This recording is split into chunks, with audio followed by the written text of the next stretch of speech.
All right, Dane, tell us about yourself. Excellent, Francois. Thank you. Hello, everyone. My name is Dae. I'm super pumped to be here. It's my first time on the show. Big fan of this platform since I've learned about it about a month ago. Just watched another episode last night, but I love what this platform provides for all sales reps out there at all levels. And yeah, Francois, thank you for allowing me to be a part of this discussion. A little bit about me. Currently, I'm an enterprise SDR targeting Fortune 500 companies in Northeastern Canada.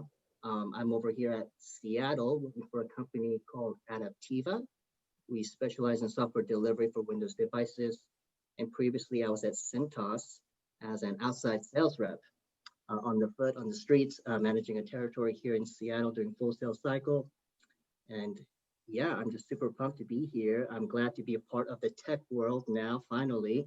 And I'm just learning how vast this ocean is. So I got a lot to learn myself, and I'm just, yeah, excited to be here and humbled to be part of this discussion. Thank you. Awesome. Dana, tell us about yourself. We know a little bit about you, but we love to Uh, hear. so my name is Dana Doswell. I'm currently living in Toronto. And right now I'm operating two companies. I have one digital strategy firm here in Toronto where we specialize in the mortgage, finance, and legal industries.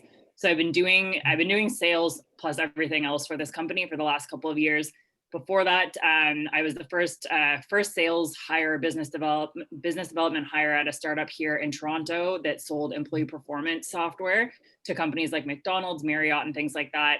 And I actually recently just accepted a new job that I'm going to be starting in February of next year as the VP of Business Development for a Colombian software company. They're currently building the entire kind of like digital strategy, digital ecosystem for Cinemark in the US. So they kind of just want to scale across the US now.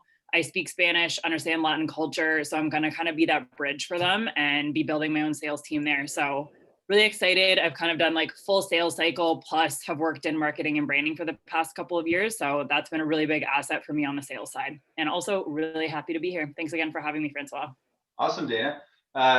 Alex / Jessica, oh, he just disappeared, but he's coming back on, so he can do another intro. But he's great. We've had him on before. He's just starting with Doshibo, I think, next week. Patrick, tell us about your amazing microphone. Yep, this is the Blue Yeti. Today I'm going to be demonstrating its different capabilities. Currently, I'm on the con. I'm kidding. Yeah, Patrick Downs. I am the sales trainer at PandaDoc, co-host of this crazy thing with Francois and Amy. And shouts out to Amy. She's not here today, but we love you very much. Also a podcast host, which is why I have the mic. I'm not just a psychopath, and mental health advocate, I would say. Excited to be here. Thanks for joining us, y'all. Lovely. Devon, floor is yours. Tell us about what you do, how you want to get better. I don't know if you've seen the format, but we're very flexible in terms of like how you want to get feedback. If you want to do a role play, if you want to share a pitch deck, we're here to help you. Okay, awesome. So I'll start. I'll go. I'm Devon Banks. So I just started as an SDR at a company here in Toronto called LevelJump. This is my first SDR role. I used to be in the hospitality industry. I was a general manager of training and development. So this is a whole new industry, a whole new role, starting from the bottom, trying to use a lot of my transferable skills from hospitality. I was also an English teacher in Taiwan for a few years. So similar to how Dana has an understanding of the Latin culture, I have a pretty good understanding of the Taiwanese culture. I also speak a little bit of Mandarin. So hopefully to utilize that one day. So the reason that I'm here today is because I'm a new SDR. I really want to work on, I think, especially my cold calling skills. For me, I don't have a problem picking up the phone at all. I'm excited to do that. I don't have to deal with any of the nerves around that. I think it's more of the objection handling part, as well as just the introduction part. I find that I practice a lot. And then once they answer the phone, it's like, I just go blank. And I'm trying to do a similar introduction every time, but I'm trying to figure out what is the most effective. And I think like most people in my position, I'm doing a lot of reading and researching, and there's just so many different people with their different advice about how to do it, whether you just dive right in, whether you ask for consent, whether you introduce yourself first or you just say, pitch them. So I'm just curious to hear, maybe I could we could do some role playing with some cold calling and then a little objection handling. Awesome. And you can give me your feedback. And I have a pretty thick skin, so I would just prefer if everybody gave it to me straight. One question I have is, it's always nice for us to maybe get some context in terms of like what you're going to be proposing when you're calling people, and who that target market is. So who are you typically going to be cold calling? So right now we're focusing on, we have the ICPs are CROs, VPs of sales, and then sales enablement professionals. So what we are is we are a sales enablement tool that's built directly inside Salesforce. So we only work with companies that are using Salesforce.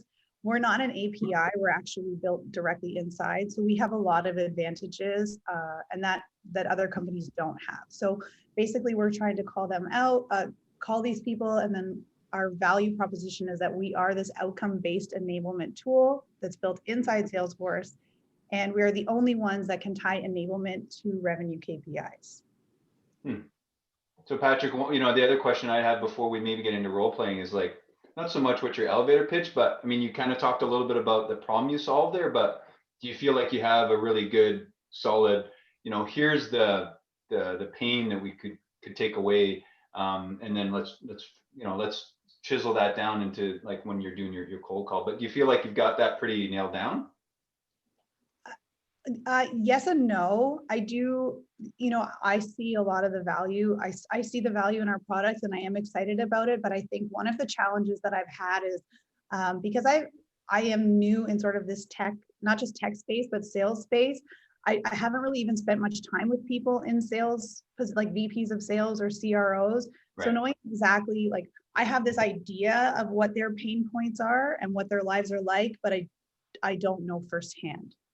Like, this just isn't my world. I come from education and then from hospitality. Go ahead, Dana. I see you got some comments. Okay, so a couple of things. So number one, I think that it could be really useful to think of this using like a hospitality metaphor. So like always in sales, you have the current state that somebody's experiencing that's ideally not good, and then you have a future better state that they can experience after they're using your product. So the same way is when you're thinking about training and developing people inside a hospitality organization, the whole point is that right now there's a certain level of customer service that you have deemed is not acceptable or could be better. You're training them in order to be like the mechanism to provide a better end customer experience. Literally, you're doing the exact same thing in sales. You're just selling something different. So you have to sell training and development when you're in hospitality to the employees to get them to buy in and actually do the training. Now you're just doing it for the VP of sales or CRO. So that's kind of first like mindset level set. And then my question right now is to help you frame this problem better is, what is the experience that a VP of sales has when they're using Salesforce, but they're using a sales enablement solution that is API based? So this is something that they have to source. There's a vendor, there's probably a lot more tech involved. So what is the current experience? How would you explain that? So I think currently what's happening is a lot of this tech it's based on these sort of vanity metrics, like did they complete a course? Did they watch a video? Did they check these boxes ABC? And also, like, does that matter? Like, if you're a VP of sales, it's like you want to know, sure, that they did this quiz, but don't you really want to know how doing this quiz, if they're spending their time doing these things, how do they positively impact your revenue KPIs? So I think for us, that's where if you're a VP of sales, your sales team, if they're not outselling, they're spending time doing training and coaching, don't you want to know that training and coaching is actually bringing you value on the sales metrics that matter to you? So really good answer. And I personally think based on that, I don't think your selling point is that you're built into Salesforce. I think that's a fringe benefit, because really what you're talking about is that the existing solutions are measuring vanity metrics like doing a course.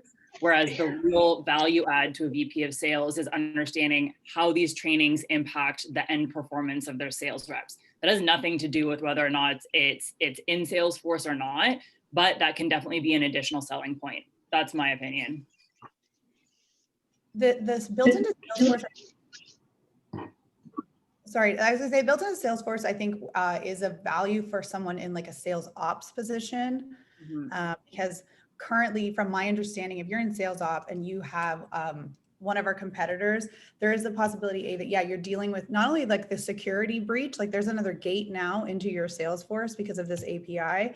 So you're managing that. You're also managing matching up any of the data sets. Like, so for example, you are maybe having to say, okay, so they completed these quizzes, which exist over here. Here's their performance metrics over here. We have to like spend the time matching that up. So so I agree with you. I don't think a VP of sales really cares if it's built into Salesforce, because all of our competitors also can exist inside Salesforce through the API. But for sales ops, you're right. So I should probably move that built into Salesforce thing. Segment it. Yeah, segment it, because if those are two different buyer personas you have, then yeah, those are two totally different pain points. Because VP of sales is much more strategic usually. They wouldn't be the ones that are looking at, like the day-to-day, okay, like this API is being attached to Salesforce. They're there when the buying decision happens to like sign off on the budget, and they get sold by the director of operations in that situation that you're talking about. And I will let other people speak now. Alex, I felt like you were going to interject there. Yeah, can you hear me? Loud and clear. Hello, can you hear me? Yeah, we can All hear right, cool. So I'm so sorry, guys. I'm so sorry, guys. Yeah, oh, and Devon, by the way, I've been in sales for 16 years. I worked at monster.com, sold a full suite of software products, and now I'm really interested in this conversation because I'm actually I accepted a position. I don't know if Francois even knows this, but on Tuesday I'm accepting a job at Docebo, which is a learning management software company, SaaS software as a mid-market AE. So I'm interested in this kind of tying training to KPIs and trying, and I'll be also kind of talking to sales leaders and trying to, kind of make that impact real to them and make training something that they want to invest in this product in the SaaS product. So I think my question is though, like you said, we're the only company that, has something like this sales enablement tied to revenue KPIs. So can you explain what you mean by tied to revenue KPIs? How does that work? Just simplified, because I think a lot of times, and I'm guilty of this too, we get caught up in like the jargon and the terms. But if you just had to quickly and kind of simplify and explain how that would work for a VP of sales and why they should care, because everybody wants to get better and everyone wants to drive numbers, but how would that actually happen for them? And and why should they do it with you in your story? So this is definitely, yeah, it makes total sense. And this is definitely a place where I get tripped up as well, because I feel that when I start to explain this, I get into more like of a either like an AI or a call center, like the objections that I've heard. So I'll explain it and then I'll tell you that this is when I say this, people say, oh, we're not a call center, we're not interested in that. Or, oh, we already have AI, we're not interested in that. So I know that this is definitely a place where I need to clear up my communication. So why do they care? So for example, we have something called automated milestones, which means as your reps are going through their daily workflow, we can choose which milestones that you as a leader want them to accomplish, and then we can automate their accomplishment. So that means and then we can look at the outcome analytics and see who did what when, and then we can see what their performance was, so how much pipeline they generated. So you'll be able to say like, okay, so person A generated 125K in pipeline. They made their first 100 calls on this date. Person B did this much pipeline. They made their first 100 calls this day, sent their first number of emails this day. So there's all of these different things. Now, this is also where I get tripped up, because people go, well, we're not a call center. We don't make hundreds of calls. But I mean, I'm not a call center and I'm making hundreds of calls a week. So we know that the number of calls that SDRs and BDRs are making impact the number of meetings they have. Like, I think there was someone just posted on LinkedIn a very interesting study, like I think it was Gong. So there is definitely a connection, but yeah, this is why people say, oh, and then also we do have a Gong partnership. So the other thing we can do is we can use Gong call trackers as well. So let's say you want to change your messaging.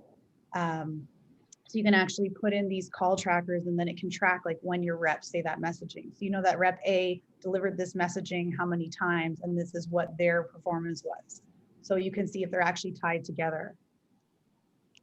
Okay, okay.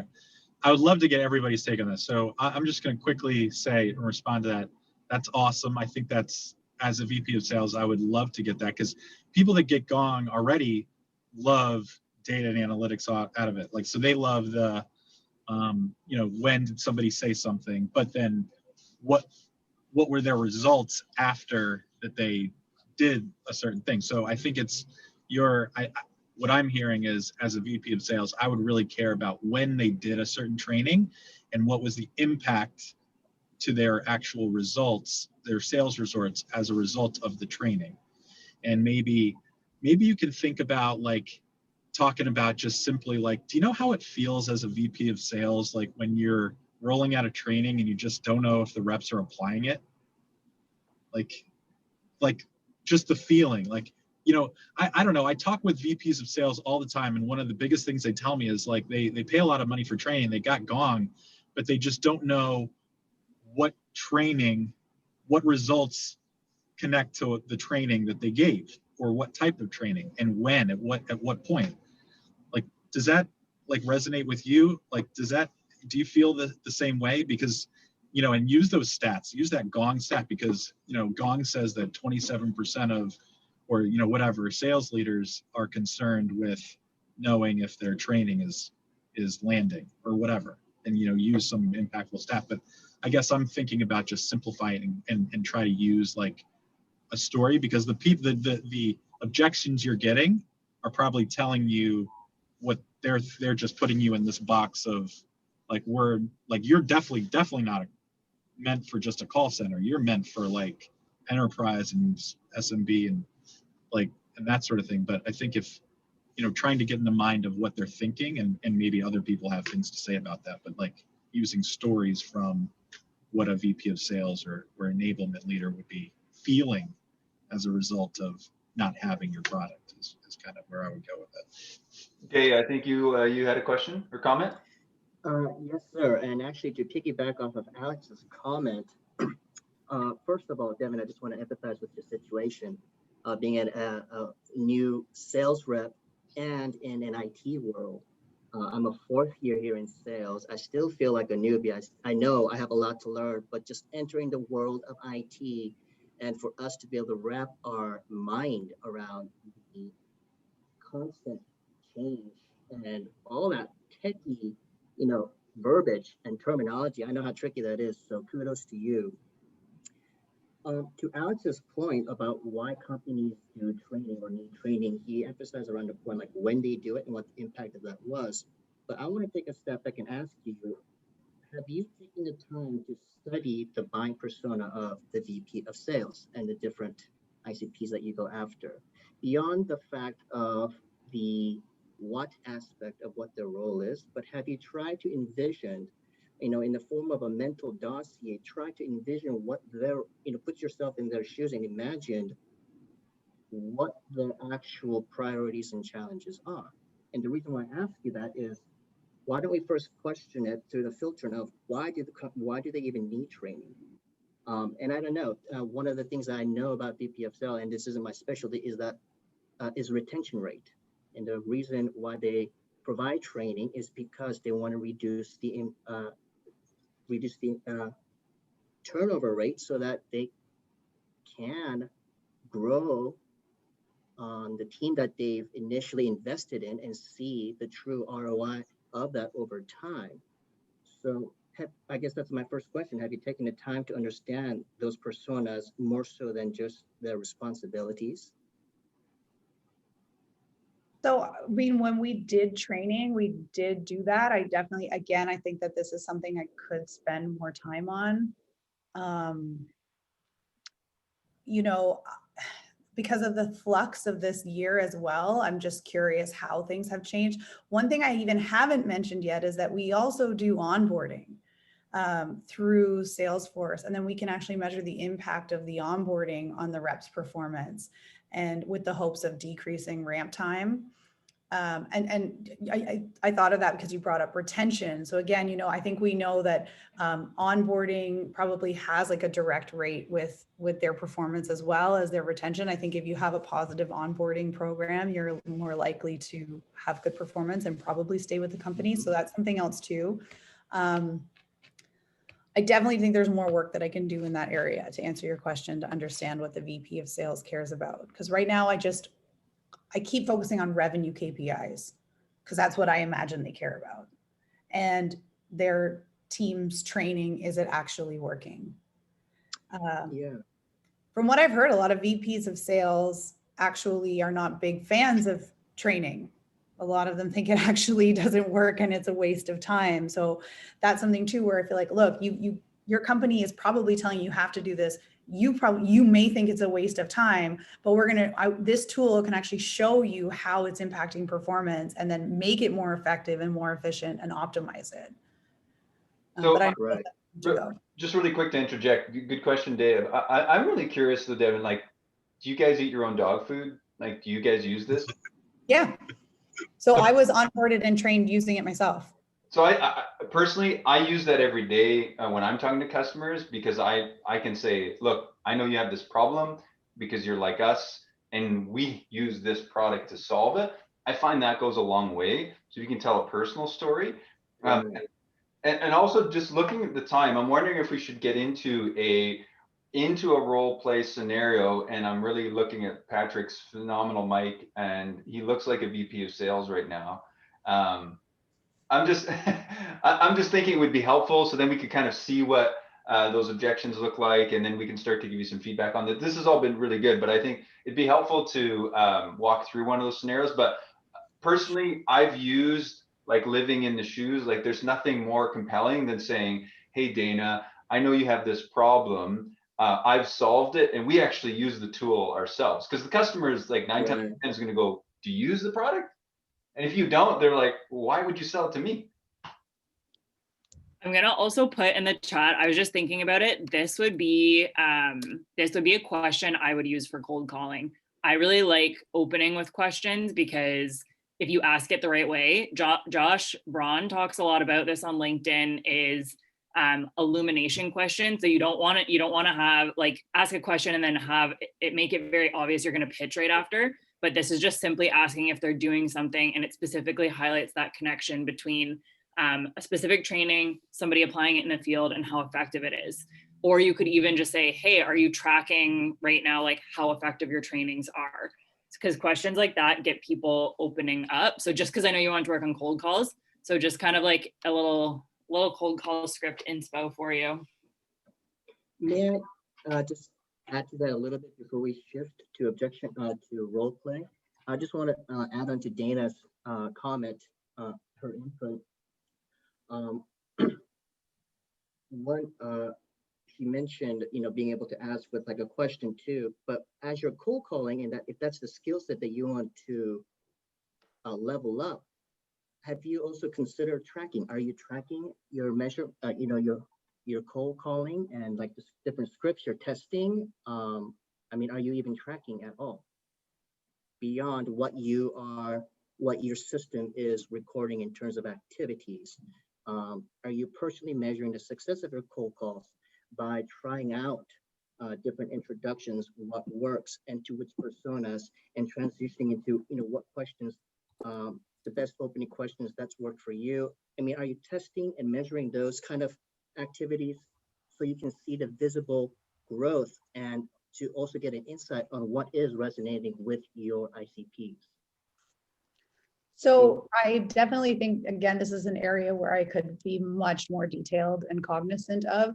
We are tracked, so we do record all of our calls, and I do listen to almost all of my calls, the successful and the unsuccessful. I think I'm not alone in knowing already on the call that just the other day I called a CRO, and as soon as we hung up, I was so angry at myself. Like, I think you kind of already have this idea in your head that it's not going well or it's going well. And you think of all the alternate ways that you could have done it. So I think maybe starting a spreadsheet like what you're saying, and then actually going in and thinking about how I could have done it differently. I also listen to other successful calls, and I'm part of some other groups that I know you guys are, some of you are also part of, where you can listen to people cold calling. And I am trying to like emulate that as well, but I don't have a specific, like, here's the script because again, I get on the phone and sometimes it's just like, as much as prepared as I am, I just feel like it's like, blah. Especially in this environment, I'm sure your cold calling scripts or whatever, method you've had already preconceived is probably not happening because one, you're probably getting less connection rates than you normally would have 8 months ago, right? But if you are looking for something to try out, I was actually just listening to a podcast yesterday. It's the Make It Happen Monday with John Barrows, but there is an episode on cold calling strategy, and it's very relevant in our case. I will actually send it to you, on LinkedIn or something. But one of the and they give you some scripts too that's worked for them that they've tested, and it will give you some options. But one of the effective, after your intro or whatever, one of the best ways to, as opposed to continue the conversation with the few connects that you get, right, is to do an empathizing introduction. Because right now we have the opportunity, I suppose, if you look at it from this lens, to honestly test and try everything as much as you can. And yeah, I think empathy is one of the best ways to approach it. And I'll send that to you, and you can just kind of, time. Awesome. Yeah. All right, Patrick, are you ready to be a VP of sales? Oh, I'm ready. Also, I've taken a demo of LevelJump, by the way. So Yes. I've actually been through their sales process. Okay. So this will be interesting. For what it's worth, I think a VP of sales would be wearing his hat backwards, but that's just me. There you go. Yeah, definitely a VP of sales now. And don't hang up on me. No, it's chill. Let's do it. Okay. Ring, ring, ring, ring. Yeah, it's Patrick. Hi, Patrick. My name is Devon. I'm calling from LevelJump. How are you? I'm doing pretty good. How are you doing, Devin? I'm great, thank you. I'm just curious if you have a couple minutes. I have a tool that I think you might find relevant. And if you just allow me to tell you about it, and then we'll see. I already got like tripped up. Let me just start again. So, hi, Patrick. This is Devon from LevelJump. How are you? I'm doing fantastic. How are you doing? I'm great, thank you.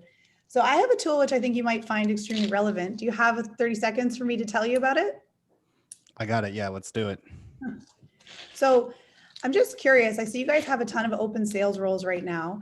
How is your onboarding and training process going with these roles? It's okay. We have global enablement, and we have a couple like specific role trainers over the first 3 months, and it's been working as far as I can tell. Are you guys using any tech to help with this process? Yeah, we have an LMS, Lessonly. Okay, cool. So how do you find that Lessonly, is it giving you the metrics that you need to know to improve your training or your team's performance? We'll send like surveys out as well, but yeah, not really like any specific metrics that we track for effectiveness.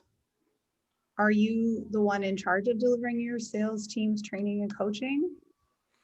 No, we have a global enablement person that does like the corporate onboarding, and then we have role trainers for each specific revenue role.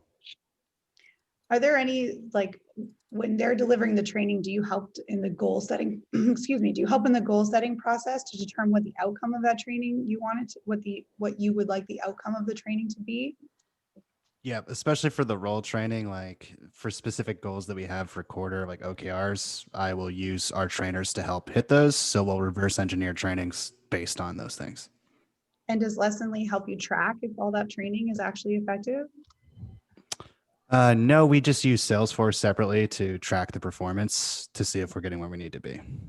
Okay, so I'm just curious, do you think it would be interesting if you had a tool where you could actually track all of that reps training and performance directly inside Salesforce on the revenue KPIs that you care about? It could be interesting. I'm assuming that's what you do. Yeah, so that's what we do. LevelJump is built right inside of Salesforce. And what we do is that we can take all of your sales onboarding, training, and coaching and measure its effectiveness on the revenue KPIs and the outcomes that you care about. Okay. So if this is something that's interesting for you, I would love to set up maybe it's just a 20-minute discovery call to see if this is something that you would be a good fit for your team. Well, can you send me an email? I'd like to look into it, but I'm pretty busy. So, we do work with some pretty big companies like Shopify. And, I think this is something that they can find useful. I think that you would, taking like just 20 minutes to see if this might be a good fit for you and for your team, you could find out if you could do things like what some of your competitors are doing, like increasing their deal size 53%, decreasing the ramp time 40 to 50%. Like that's a lot of money that you could be leaving on the table. Do you think it might be worth 20 minutes of your time with a director to see if this is something that you want to move forward with?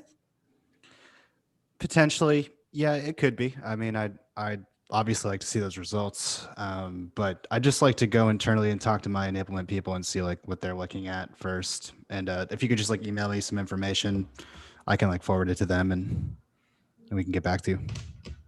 I would love to also reach out to your enablement people because I think this would be really relevant to them. Do you think that you'd be able to pass on their names for me, and so I could send them emails directly or give them a shout? Yeah, their names are Brett and Trisha. Okay. Would you be willing to let me say that you referred me to them? Yeah, that'd be okay. I bug them anyway, so not a big deal. Do you have their numbers? I'm not giving them to you. No problem. We use Zoom info, so hopefully I should be able to find that out. Yeah, if you could dig them up, definitely go for it. Okay. All right, Patrick. Well, I'm going to send that email off to you, and I'm going to get in touch with Brett and Trisha. And do you think maybe we could put something in the calendar at the end of this week just to see if what I gave you was relevant to you, or if you needed any more information? Well, you can call me on Friday. That's totally fine. I'll pick up. Everybody tells me that they're going to pick up, but nobody actually does. So would you mind if I just toss something in your calendar? Toss away. All right. How about 11:15 on Friday? Yeah, that's my daughter's birthday, but it's not that important. So go for it. I have a daughter too, so I know you'll probably be celebrating for the whole week. So, and it'll only be 5 minutes of your time. That's a great line. I love it. Yeah, let's do it. Okay, great, Patrick. So I'll give you a call 11:15 Friday, and I'll reach out to Brent and Trish in the meantime. Sounds good. Okay, thank you. Bam. Wow. Round of applause. Good job. Woo! Good job. That felt pretty good, huh? I definitely didn't feel good about the beginning. Mm. But I think when we got into it. Good for you for restarting like really quick like that. When you first stalled, I was gonna poll the group and say, what does everybody think about? Because I know there's kind of like, and Patrick, I'll let you give feedback too. But I know there's like, I don't want to say two camps, but I hear some people be like, never ask for 15 seconds. Nobody has 15 seconds. And some people are like, no, like get to the point. Like say, I'm gonna tell you about this in 27 seconds seems to be the hot one lately. Yeah.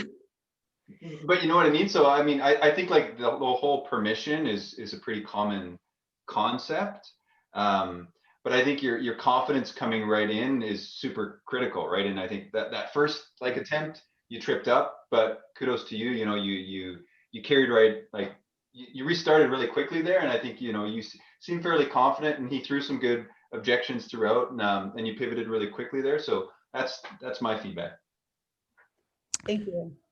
Yeah, I mean, I used to use that, Frank, and we've talked about it. Like, do you want to give me 30 seconds? Do you want to hang up? And I got really good results on that. But I know, Devon, you're in Jess Michael's Discord as well. I've been using his "Are you in charge of blank?" on my cold calls, and I get actually way better response to that. So like, I would use that as your opening line, just like, "Hey, this is Devon calling from LevelJump. Are you in charge of sales enablement at blank company?" So I do get, the reason I get tripped up with this, and this goes back to my buyer persona. So when I'm calling a VP of sales, I know they're not in charge of sales enablement, but I still want to be able to talk to them about it and tell them the idea. So what do you guys think is a good line for a VP of sales that's going to make them want to take the hook? That's going to like make them want to hear the pitch. Patrick, what about your presumptive, hey, this is Devon calling from LevelJump. I know you're the VP of sales. My assumption is you're not in charge of sales enablement. And then they'll go, yeah, that's right. Go ahead, Patrick. I think that question, like, and just like a lot of sales questions, I think a lot of newer salespeople think that you only ask questions you don't know the answer to. That's the opposite, right? Like every sales question I ask, I want to know the answer. I never want to ask a question that I don't already know the answer to, because that means that I don't know where the call is going to go. If I do know the answer to it, I can plan ahead and go, okay, this is what my next move is. So I don't even have to think about it, and I can just listen to what they're saying. So I'm always trying to be like one step ahead. So the reason I'd ask, are you in charge of this? Is because I know they're going to say no. And then I can plan what that line's going to be. It's going to be like, yep, that's pretty common. I just want to check. The VPs of sales typically do reverse engineer goals based on OKRs and then get a talk track from there. But the point is, now you have the enablement person that you need to go to, and you want to book with them. I wouldn't personally, I would want to be routed down to the enablement people. I don't want to take the first call with the VP, but I do want them to recommend me. Right. That's the whole goal of the route, right? And Justin's framework. So it's like, yeah, you want to get their ideas so you have something to talk about when you call the enablement person, but you don't want the meeting with them. I wouldn't even want to necessarily put something on the calendar. I would want to get like an email recommendation or call them and say, hey, your VP told me to talk to you. It's about this. How are you guys currently doing that? So I'm in the SMB space, and a lot of the companies I reach out to don't have an enablement person.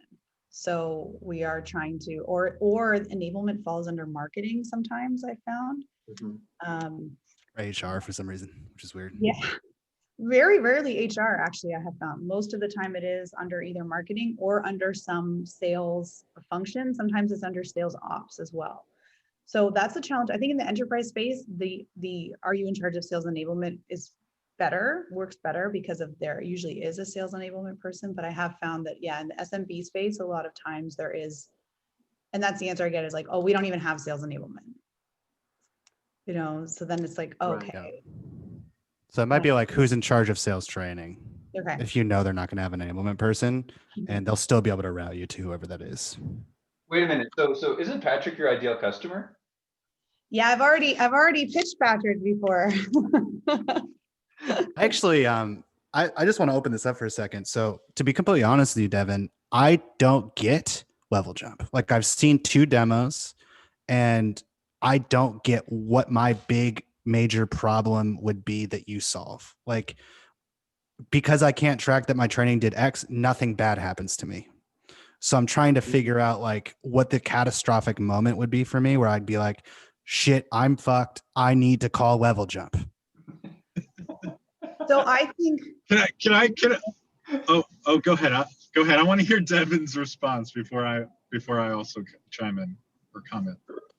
So I think for you and from what I've gathered in my short time in this space, but especially in 2020, is that enablement is not always a role that is highly funded or really understood. So for someone like you in an enablement role to actually go in and like they're saying, okay, like we're in trouble, sales are down, you know, COVID, blah, blah, blah.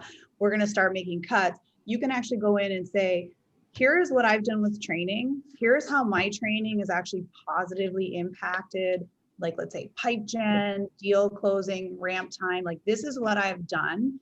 And here is how my training actually impacted performance in the KPIs that the people who might be making the decisions care about. So your CRO will actually go, well, now we cannot get rid of him because look at what he's done. And despite all of the things that happen, deal sizes increased this much because of this training. Ramp time has decreased this much because of his onboarding programs. So these are all things that are relevant and making money for the company. Whereas if you didn't have LevelJump, you might be able to go in and say, I did all of these quizzes and online trainings and all of these videos, and then this many people took them. Okay. And then the team did that, but is that your team? Is that because of the team? Is that because of your coaching or your training? Or is that just luck? Or, right? So this actually provides, I think, like a direct, like X affects Y instead of just, you know, like. Oh, so the actual issue you're solving is people are misdistributing budget to the wrong programs in their revenue org and not growing the way they should be. They're halting their growth because they're not using their budget the right way. That's your actual problem you're solving. Yeah, and Patrick, to your point there, that's exactly what I was going to say, because you're more of a preventative type of measure, the way that I would think about it, because people don't know that they're missing out on growth, because usually you can very accurately say like, we can save this much cost, for example, but you're not exactly doing that. You're actually illuminating like a percentage of growth that they're missing out on because they're misallocating those funds. So you have to show them that that's happening, and then like ask the other illumination questions. But exactly, that's the point. That's 100. And- You need to like just push on that. Yeah. That's the huge problem you solve. So I'm just curious, in your 2 demos, what was the piece that was missing for you? Like, how did you not get there? Because now I'm thinking that maybe I'm wrong. Like, am I not? You know what I mean? Because you had 2 demos, you've had 2 directors, 2 people that are way deeper in this than me and much more granular. So what was missing for you? And generally, like, and Joanna did a really good job, by the way. I think she's a great salesperson. It's just almost every SaaS salesperson I've ever talked to, the first thing they do is just like open up their dashboard and just show me their product with no context. And I'm just like overwhelmed immediately and don't understand why I'm looking at what I'm looking at. And they just go, because they know it so well, they show me too much and go too in depth. And I'm not connecting why that even matters to me. So like, oh, you're showing me that when they make a call, I can tie it to my training. I'm like, I guess that's cool, but why does that matter to me? I get like, I've never had a bad thing happen to me because my training wasn't tied to performance. So that's why I didn't make that connection. Devon, I think what you just said earlier is actually perfect. It was like the best part of the whole call. Like, so if you get this recording and you read it back, like what you said was perfect. It wasn't about the product or you. It was literally all about Patrick, like why you should care, because, like you can see a direct result from your training that you're paying a lot of money. They're paying a lot of money for training, right? Enablement folks, VPs of sales, like they do care about training.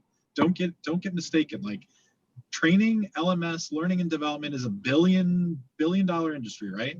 So you just said like, you're basically trying to help them support their case to their CFO or their CEO for training, right? Because training is needed and everyone knows we need it, but how can you actually justify it, continue to justify it and maybe even open up budget for it, new budget for it, because you could say, hey, like our performance was exactly tied to these certain instances because we had LevelJump or something like that. I guess that's what I'm thinking without seeing the product. But like he said, like think about like, I'm sure maybe you have stories or case studies or something where a VP of sales or enablement person couldn't convince their CEO to get a training, or was renewing their training, or training was up for renewal and CEO was saying, nope, exit out of budget. And now with LevelJump, they could make their case. So you're sort of also selling to like risk, which is really kind of hard to sell to. Like, what's the risk if you don't have LevelJump to go in and try to renew training or continue it, knowing you have it? Just like what Devon said, they can't see like you're trying to show them like a perceived gain, and they can't see it. They don't know their world's screwed up. They could be crushing their sales numbers with their training. If they're crushing their sales numbers with their current training, they don't fucking need anything. They're good. But you want them to continue doing it, I guess, or doing it at a higher level. And if there's no way to justify that, then that's maybe a tougher case for them. I'm just like spitballing here, but that's why I think you're selling something to justify what they're doing. Maybe not. I don't know. But what you said, you definitely know your product and what you solve, because what you said earlier was perfect. I just wanted to tell you that. Thank you. Yeah, and I think that to your point as well, like you have a ton of performers on your team, and we all know that like 20% of your performers are responsible for 80% of your business, right? So let's find out what those top 20% of people are doing, when they're doing it, and when they're meeting these certain outcomes that you want, and then let's replicate that across your team so that we know, like, again, so you can take, and right now, like, what's your top performer doing? Well, you could follow them around, but you could ask them to check off boxes like in an LMS, right? Like, come back here and tell us when you did that, but we all know that's not going to happen. So this is a way to, again, to take what your top performer is doing and then try to replicate it across your team. basically, I guess, to dive deep into what they're actually doing and when they're actually doing it. Dae, I know you wanted to ask a question. I just really want to go back to Patrick really quick. Like when you want to go back and say, hey, I want this much for training, like, do you today have the tool to say, hey, we did this training, it provided this, that's why now I can ask for X more? Meaning, is that another reason you're saying, well, I don't see why I need LevelJump, like LevelJump isn't going to help me get this, or that wasn't the perceived value of it? Yeah, I mean, like we do surveys and we have Salesforce reports and we're just like using the data in Salesforce, and it's like, while it's not directly tied to it, we can tie it to dates and stuff, and it's like enough for me to say, yeah, it's impacting performance, and I haven't had any issue with that. But also, like we talked about that earlier, like we're already crushing our goals, so it's not like I need to justify my job. We're doing 120% of our revenue number every month, so it's like not a problem for me. But the bigger issue is like, how do we grow faster? If I'm already crushing my goals, like how do I do this even better? So I would still zoom way out. Like you talking about tying stuff to training, I think it's like putting the cart before the horse. I don't know if you've like followed Bilal's content. It's incredible. He talks about the buyer's journey all the time. Most of the people you're talking to are in like aware, unaware. So you need to zoom out and go like, what are your high level initiatives right now? What is your growth plan? What are you trying to hit? How are you attributing funds? And like, don't even talk about training, especially if you're talking to a VP of sales, because what you're ultimately trying to do is figure out how to make that organization more efficient so they can go, okay, if I want to hit my 110% growth plan, I need to move this money here and I need to put it here on this topic. That's high level what you're actually doing. But when you start going to training, they're just going to train off their brain and go like, nah, I'm fine right now. My training's working. Like, I don't have any issues with that. But everybody can connect to, I'm not growing fast enough. I need to hit this next seed round. I need to do this. So think more in that terms, I think. Dae, you wanted to add something? Yeah. First of all, Devin, really great job on your role play. Just, it's clear that you've said it enough. It just, flows, and you can tell, and you know your stuff. Real quick, how long have you been at LevelJump? I started on August 10th. Damn. A couple months ago or last Good month? for, yeah, holy crap. That's good. Yeah. Good job. Kudos to Your you. product clearly works. I mean, I want to ask you, just from your perspective, during your role play, how accurate was that role play in terms of what actually happens when you're dialing currently? So, and before you answer that, I just want to get a basis for just kind of in terms of your activity, like how many calls, and there's no right or wrong answer to this, but how many calls are you making currently within the week, and how many average connections do you get from that? And do you know how many of that converts to either, a qualifying or a discovery call? So so I'm just finishing my ramp. So it hasn't been consistent. I mean, I haven't been in the role even 3 months, so it hasn't been consistent yet. I'm trying to hit 30 to 40 calls a day now, and then I'm trying to triple touch. So for every, call, I'm doing 2 touches on the same prospect. So in terms of so about 40 calls a day would be about 200 calls a week. And of that, I think I get about maybe like a 5% connection rate. And then from that, I'm getting I'm not booking meetings right now. So real quick, what I heard was you make 200 calls, you're getting 10 connections, if that. And of those 10 connections, how many of them just quickly hang up on your, how many of them do you actually have a chance to stay on the phone with? Because I have a point to this, I swear. Okay, quite a few. I would say that the people that I actually can get on the phone with, the majority of the one, it's like they'll actually let me at least pitch them before they tell me that they don't have budget or they don't need it. Right. The reason why I want to ask you is because, at least particularly in my environment, okay, first of all, is 40, 50 calls, is that what's expected? Is that what you're just able to do? What is that number? I'll be frank, if you're in this small market, that is pretty low number in my opinion. Okay. Super low. I mean, that's just my perspective, right? And I have been an SDR at a small, that's where I started too. Yeah, we were taught like 150, 200 calls a day. It was probably a different selling environment, but that figure just seems super low to me. 40, 50, I mean, you have 8 hours a day. Like, just from a point of perspective. But the reason why I asked you that is because I have a question about your first introduction, which is, how are you doing? Like, how about that introduction? And this is no right or wrong answer. I just want to provide that feedback to you because that, for me, at least in my environment, does not work. And in fact, I've actually been taught, like, do you actually care how they're doing?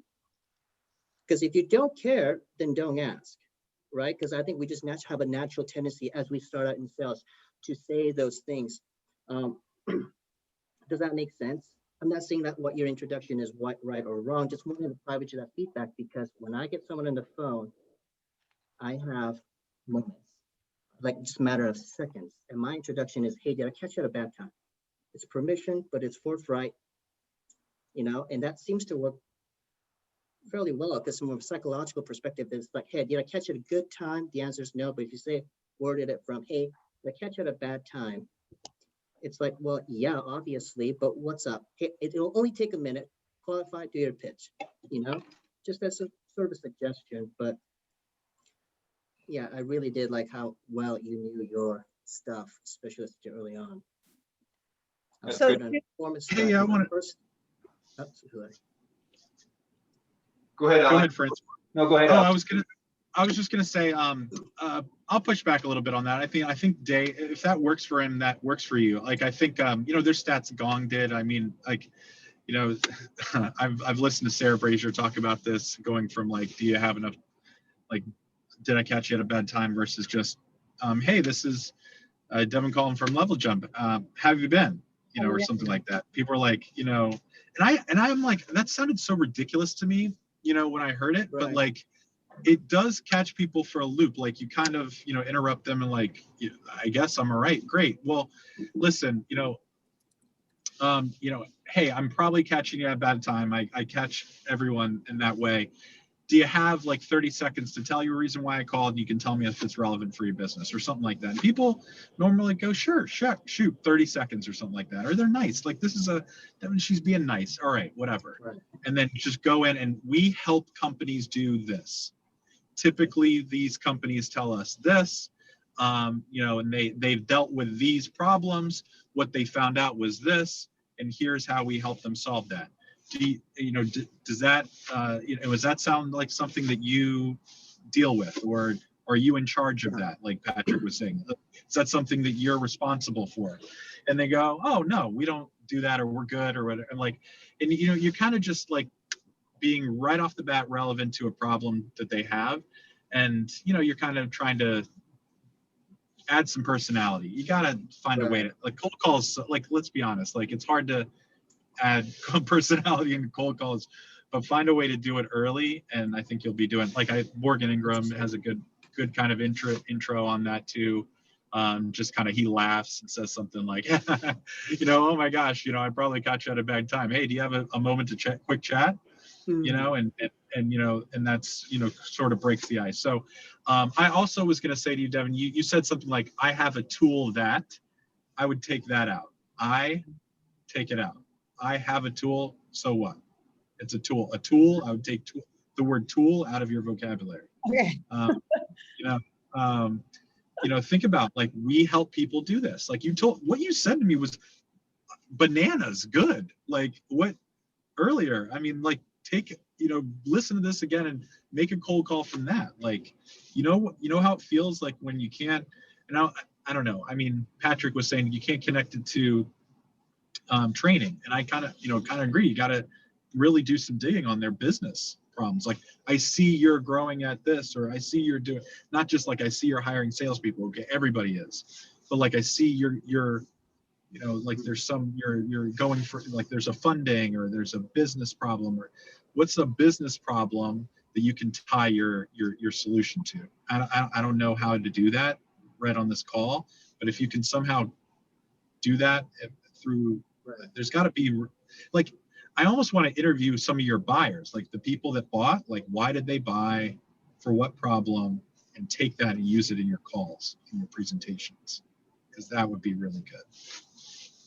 I Devon, also, oh, go ahead. sorry. Go ahead, Dana. No, go ahead. There was just two specific things. Also, I took a bunch of notes during this call. I know you connected with me on LinkedIn, so I'll send these to you. Just send me a message.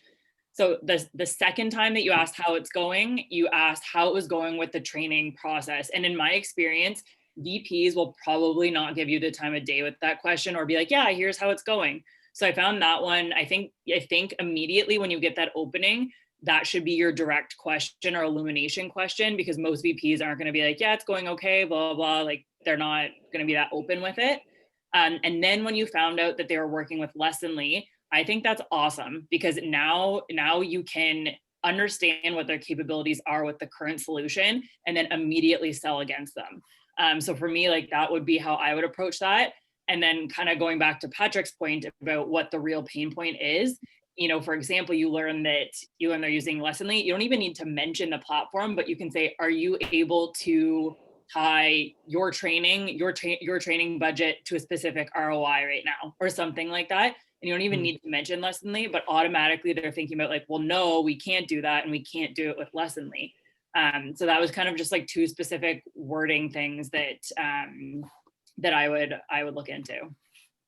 And Devon, all I was going to say is I see we're a few minutes over, so I want to make sure anybody who has to jump, I want to be respectful of everybody's time, but I'll maybe kind of give Devon the last, like, do you have another question or maybe not feedback, but do you have anything else you want to ask before we wrap it up? I guess really just if you guys could share with me, because really that's the hardest part for me, is that first 10 seconds. That's where, and I've tried the how you've been, I've tried the like Sarah Brazier, like I'll give me 30 seconds and buzz off. But like that, when they say, hey, and I say, hi, this is Devon, you know, do I say, hey, this is Devon from LevelJump?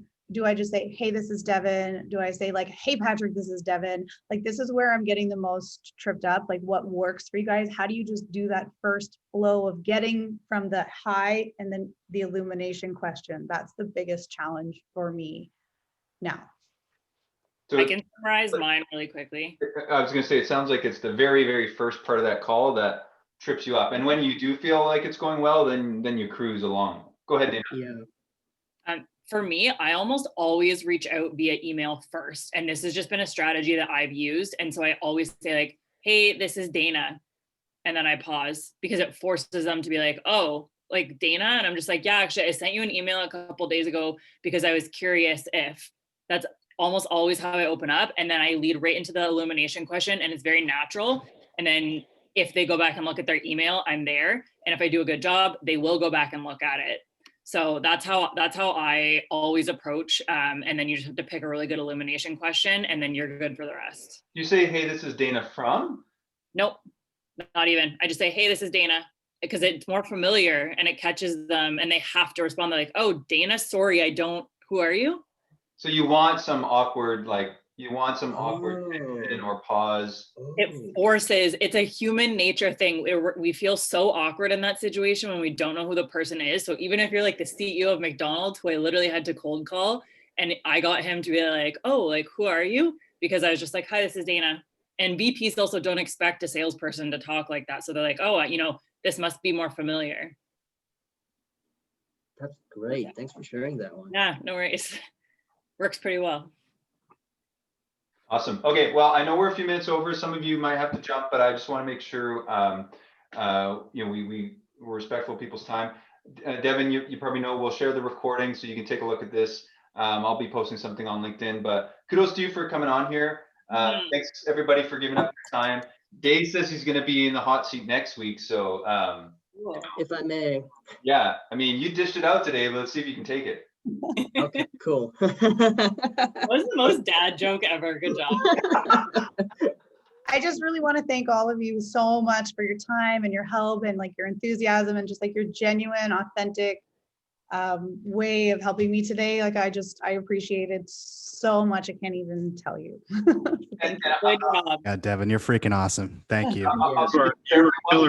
I'll speak for everyone. I think almost on every one of these calls, you know, people connect afterwards, and I know I'm down. Like if you ever want help one-on-one, you know, we can do a cold call. 2 or 3 of us will do it. So yeah, we're here to help you get better, and hopefully this makes your Friday feel a little bit better.